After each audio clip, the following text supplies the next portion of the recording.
Hi, everyone. Welcome to the podcast. If you're a new listener, welcome. If you're a veteran, welcome back. Hans, you talk about you're teaching us how to make the dog come. The dog come. Can you expand on that from all your years of experience?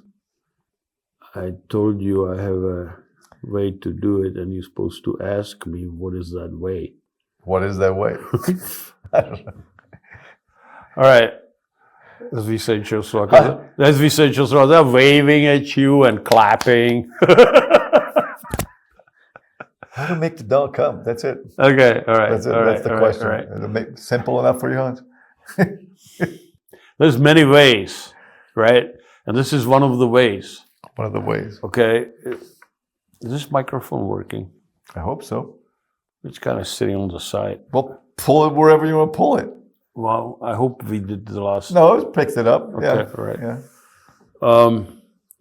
You guys are hearing the behind the scenes stuff now. It's all right. It's all right. They know we're winging it. We just no script. No script. Definitely no script. I think people that listen, I think they know there's no script. The script only confuses me, man. I cannot work by. It was like a teleprompter. Yeah, I couldn't do that. I would be a bad president. He's going off the teleprompter again. Why is he not? They're looking at it. Well, we talked about different ways to make the dog come, right? Yeah.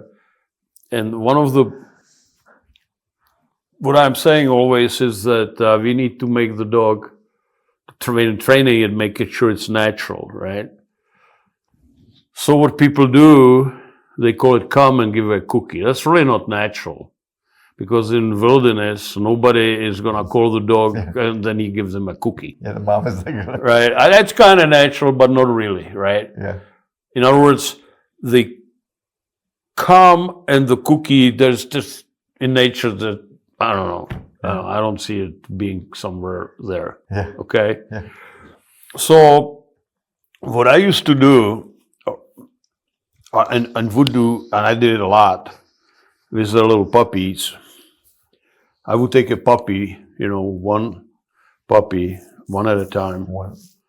I would maybe have 6 or 7 puppies, but I would take them out of the car one at a time, and then I go for a little walk. Or I can take more than one, but the best is to do just one, so you build a relationship between you and the dog, and not between a bunch of puppies and you. Okay, so and what I did, I would go and puppy, 8-10-week-old puppy gets all distracted, and when it gets distracted, I hide. I jump behind the tree or behind the boulder.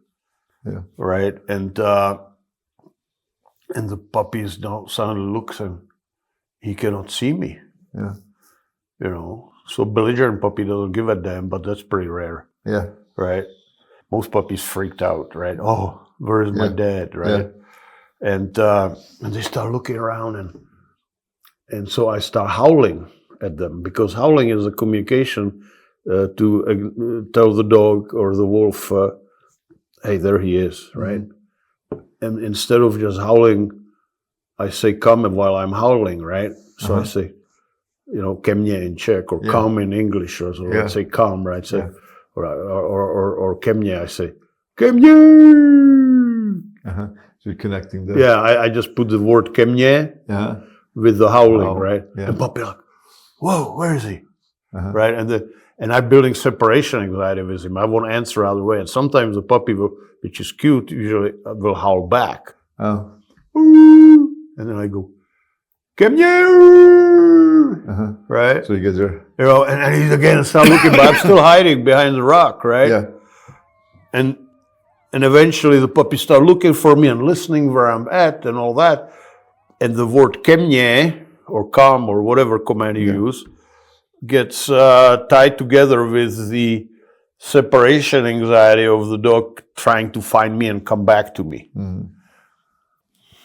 There you go. Yeah. And then I do it over certain obstacles. I can do it across a creek, like I walk and there's a creek, and shallow creek, And I walk away from the creek, and puppy is on the other side of the creek, and I go, come here, ooh, come here, ooh. And the puppy's running up and down the creek. Oh my God, he's leaving. Yeah. Right? You're building. Yeah, and again, I'm building the anxiety, and then the puppy jumps in the creek and runs towards me and stuff like that. Mm-hmm. I call this like a natural way to teach the dog what calm is, right? Yeah. And you know, I mean, you can use electric shock collar, you know, or you can use cookies or toys, or stuff like that. Yeah. But you know, I think the best is to build it on the packing instinct. Yeah. You know, and the pack of the dogs or wolves sticks together. Yeah. And the puppies, they know when they get away from the pack, they're in danger because they're very vulnerable. Yeah. So they want to try to get back. It's a strong inherited instinct. Yeah. And that's what that type of training is based on. Yeah. Now, if you have an adult dog that's a little bit older, let's say you got this dog, could be a shelter dog, and they don't want to, they're really not that good with the come command, the one that you told me about. That's a good one too, I think, to take him out somewhere. Well, you know, this what I'm telling you is just for little puppies. Okay. You know, we want to start puppies on the right foot. Yeah. You know, and come is one of the most important commands. You know, yeah. So I always say halfway ingest, but only halfway ingest. The dog needs to know basically only 2 commands, maybe 3, right? To attack and to come, and stay, maybe. Yeah, maybe. Yeah, but only 2. Yeah, but come and attack and stay, you can just manage almost any situations with that. Okay. Yeah, the come that's a big one, especially the come is always difficult when you have the dog is already in motion and drive. They want to do that thing, right? That's well, you know when I teach come, I'm basing it on developing separation anxiety on command. Yeah. Right? So when I say come, the dog, if it's trained the way I like it to be trained, feels this atavistic urge to join the pack. Mm-hmm. And that's what it is. You're training the mind. Yeah. Right? Yeah, of course. Yeah. But I'm tapping into genetic memory, which has been there for a million years. Yeah. Right? You know. It's kind of like the dolphin, when they teach dolphin stuff. Well, it's not like you're like, all of a sudden you can teach them. It's in them, whatever that is. Yeah, you can only teach what's already in there based on the instincts. So the instinct of the dog is a packing instinct. Yeah. That's the strongest instinct, and that's what I build the come. Yeah. The other way you were asking me about is that, and I've done that many times. I go in desert and I have an area, and I can tie the dog to a tree or a boulder, and I'm walking away. This is an older dog. Older dog. Yeah. And I'm walking away from the dog, and as I'm walking, I'm calling him come. Yeah. Right, and he cannot come because he's chained up to a tree. Yeah. And I keep going until I go, let's say, to the wash. Mm-hmm. And the dog sees me and I go downwind, so he cannot smell me, right? Yeah. And I go in the wash, and he see where I disappeared in the wash. But then I go through the wash, let's say 100 yards up, and he doesn't see that because I'm in the wash, right? Yeah. And I go and I pop up, and I can look at him. I can still see the dog. Okay, but he doesn't know where I'm at. And I wait, and sometimes, I bring a book or whatever, and I turn the cell phone off so the dog doesn't hear that if it beeps or something. And I leave the dogs there half an hour, or 2 hours. Yeah. And dog is like in strange place, right? And he doesn't know what the heck is going on. Yeah. So again, I will call him, come here. What's the interval? I don't know. I like to see the dog being in a little panic mode. Uh-huh.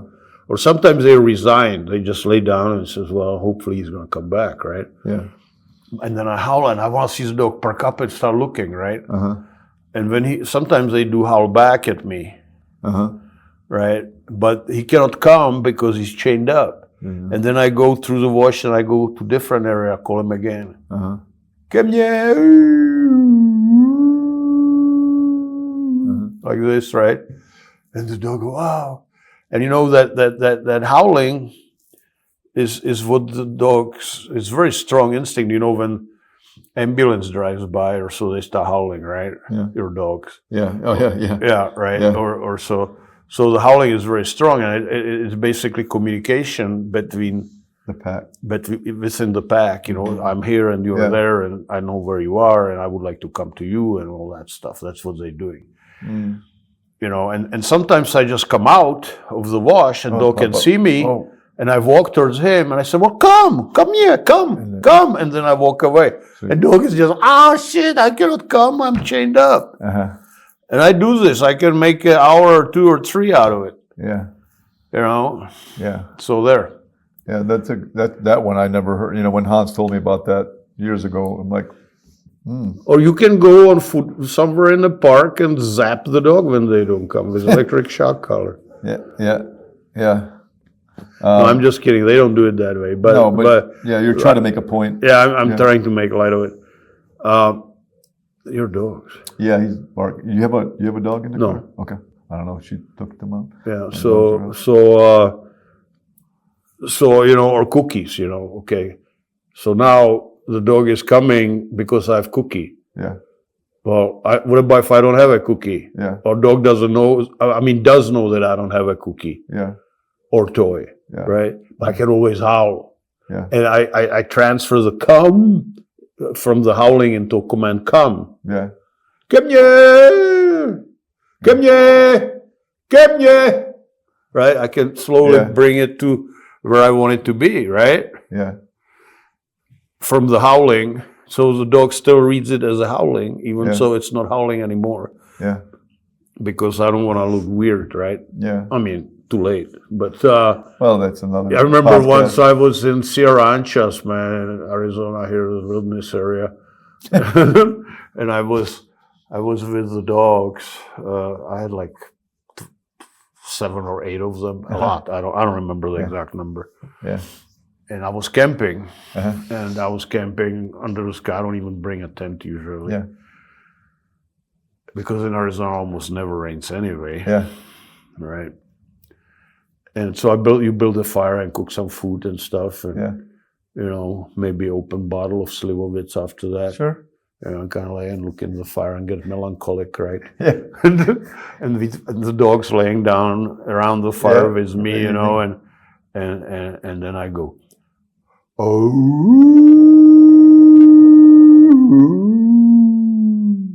and the dog pops up and like, what?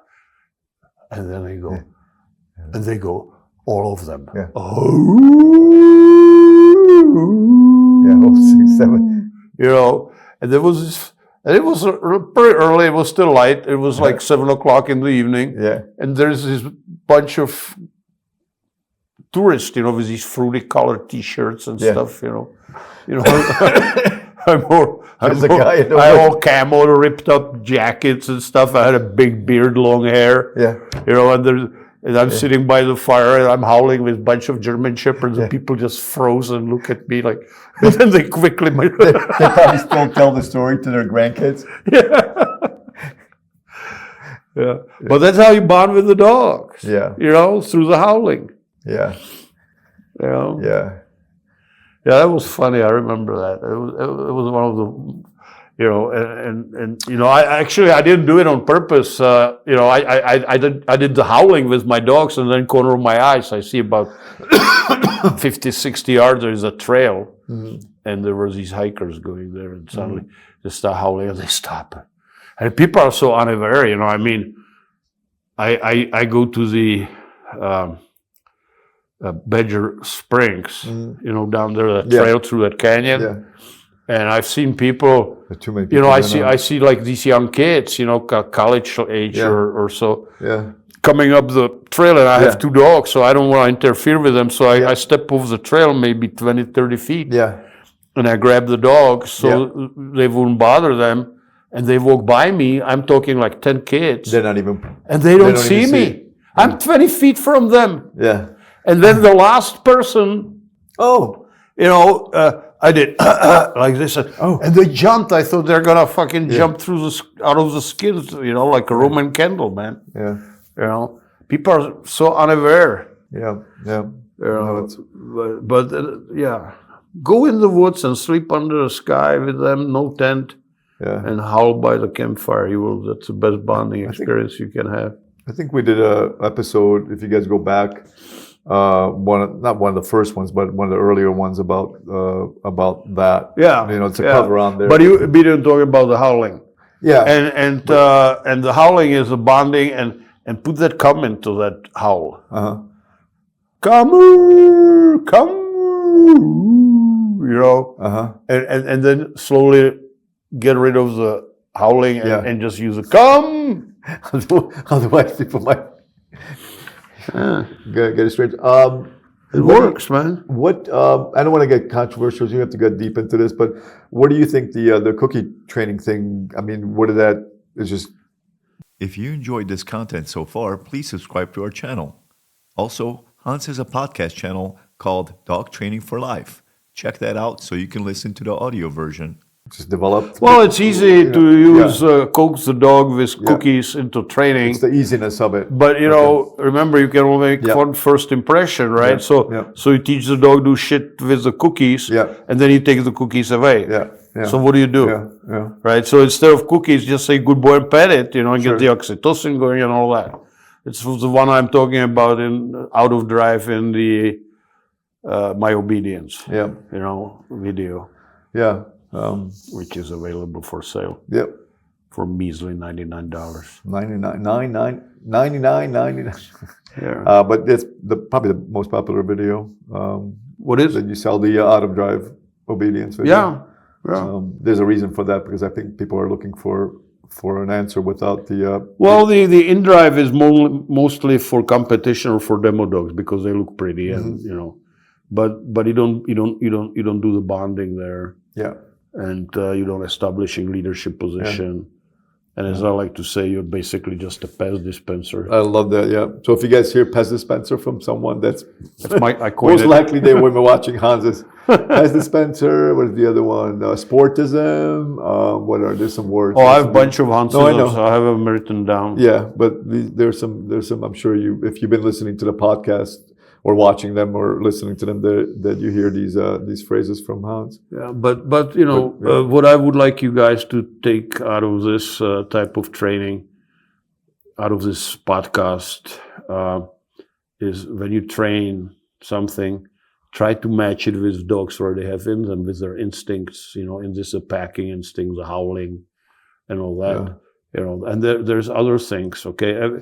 Everything I basically teach is based on something like that. Yeah, it's as you said. It's either there's two things that it has to fit into, right, Hans? For you, it's either both logic and nature. Same thing. Yeah, I'm just saying it. Yeah. So you guys can take that and. Oops. There you go. Oh, I'm glad it wasn't on a camera equipment. But it makes sense. Logic and or nature. Is it and or nature or both? It's the same thing. Okay. I like to call it nature. Yeah. Oh, lightning, thunder. No. We had rain this morning. Was it? If it's natural, it's logical. Okay. So when you hear scientific, you might hear that word, but if it doesn't not dovetail, but if it Dovetail, does, it doesn't dovetail into logic and or nature, then it's If it's not natural or logical, it's not scientific. Yeah. And vice versa. But they think it's they can override the two. The scientific can override. We have new science now, Hans, that debunks. Debunk. If you guys want to make Hans like Piss me off. that's debunk. It's a word. That's a trigger word there. I just gave up the trigger word. I guess he debunked. But yeah. All right, well, that's it. That's it, guys. All right. Well, thank you, Hans, for giving us this knowledge for today. It's like a whole library of knowledge that you're sharing. You're getting a lot of like thank yous, you said, or just Yeah, I get random people like sending messages. me. Well, it was kind of funny because coffee. That's why they call it coffee. That's right. When the hell, what was I talking? The thank yous. I said you're getting these random thank you. Yeah, No. and it helps, to get this, Yeah.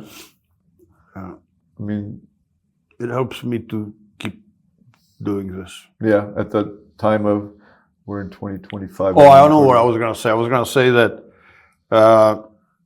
when we started this, I was wondering what the hell am I going to be talking about.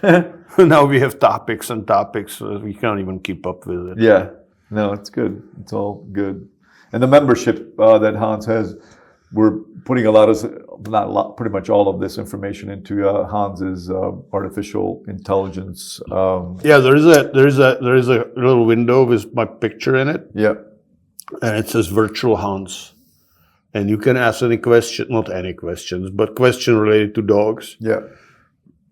And we keep adding different things, right? So you can test it. Yeah. I'm not guaranteeing you that you will get answer every time, But it's pretty darn good. but I tested it a few times and it works pretty good. Yeah. And it pinpoints you to the specific part of the video, which is great. Like, so this podcast, let's say you're watching, and we have all these like 100 plus podcasts. Yeah, when you get the membership and you Yeah. start training and you say, well, why do we correct the dog? Like, how do we correct the dog? And it'll take you to the video Yeah. and also verbally will answer the question. Yeah. And within the part of the video too, not just the video, but within that specific part of the video. So Yeah. that's why it's so powerful. Yeah. Yeah. And it's not, It doesn't come from the, it's not like an AI from Google, right? Which gives you this. yeah.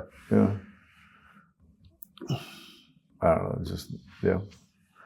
Yeah. Not the right answer sometimes. All right. Well, thank you everyone for watching. Please, PC answer. PC answer. Please visit alpinecaninereel.com. The instructional videos are there, personal protection, auto-drive obedience, and so forth and so on. So visit alpinecaninereel.com to purchase any of the videos, instructional videos that Hans has. Also, if you're looking for a puppy or a trained adult, make sure you contact Hans. The information is down below. He'll fill you in. The dogs are in the Czech Republic. They're flown in from there, from Jenipo Kennels. They're phenomenal.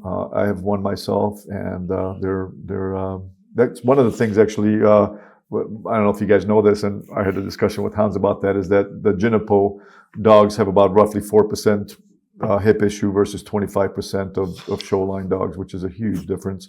So as far as hip issues, it's extremely small compared to the showlines out there, which is that's huge. That's good to know before you buy a dog from Hans. Also, please subscribe and share. It helps the channel, and we really appreciate your support. And we'll see you guys next time. Ahoy.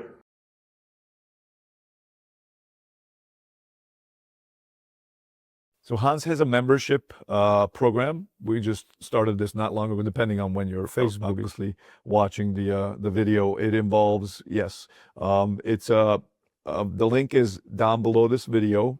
We have a whole dedicated page to it. Also, I'm going to tell you about it, but you can go to alpinecaninereel.com and you will see it says join membership right there. There's a button right there. It's a Facebook. Yeah, it's a private. Private. I'm going to membership. Thing. Yeah. So what it is, it's if the videos are great, and Hans has some great videos, but ultimately you need help with your dog, right? You have behavior modification issues, you have obedience issues, and this private Facebook group is where Hans personally helps you. The great thing here is that it's a library of things as the membership builds, as the people are asking questions. So you will also see other people's issues. So it's a wonderful hub of knowledge. You can upload the video of the issue, which is the big one. Because Hans, you're going blind a lot of time. People telling you type, but video is the best Right. way. Correct? Yeah. So you have that opportunity inside this private Facebook group to upload your issue, and Hans will be there to help. Yeah. Yeah, and it's an issue about the obedience itself, because when I started training dogs and all that, I did it from books and stuff. Nobody ever told me anything. Yeah. I learned a lot on my own, and then I got some input from other people. But you can read something or listen to something and still do it wrong. Yeah. You need, unless you do it 100 times and they say, oh yeah, I forgot this and I forgot that. Where if you record your session and send me, download it, let's say on YouTube, and put it as a link, Whichever way. Yeah. and I look at it, I can immediately tell you what you're doing wrong, Yeah. right? And what you should do better, and what you do good, and what you should do next. Yeah. Okay, and that's what the group is all about. And there's going to be there are, or it's already active. There are two ways to do it. One is the virtual hunts, and we're still expanding on the virtual hunts. It's an artificial intelligence. I was gonna. It's artificial intelligence where you can ask questions 24/7, and you will get an answer, and you won't get a generic answer which was collected by AI from internet. You get mine answer, because Gabor inserts my articles and my videos and my posts into the memory of the AI, and the AI reaches into their memory to answer your questions. And there's literally thousands of topics I wrote about, and even so it's active, we keep adding on it, continuously, and eventually it's gonna be like a big book of what I teach and my philosophy. So, book, you have everything there, but this will be just like an encyclopedia, like a book. You want to look at. You ask your problem. Yeah, you ask about Russian Revolution, right? So you go to Russian Revolution. You won't have that in there, but okay. You know what I'm saying? Yeah. Or you want to see how to split atoms, so you go and look up split atom. In the encyclopedia, of course, we are not talking about stuff like that, but maybe we will one day. So, and so that's it.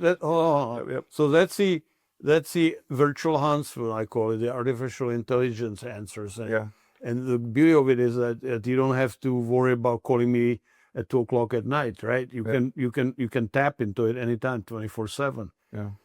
And then if you don't get the answer, or you can try to reformulate it, right? And if still don't get an answer, then you can ask me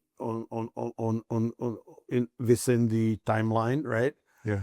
And I will answer it. I'll go there every day and I see what somebody is asking, and I will answer a question personally.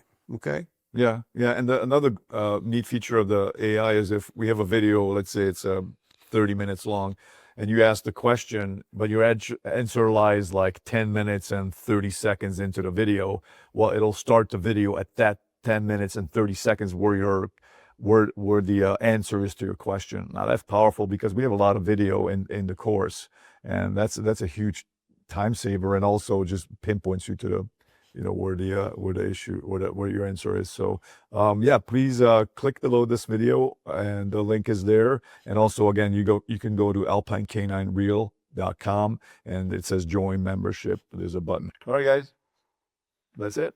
Yeah. Ahoy.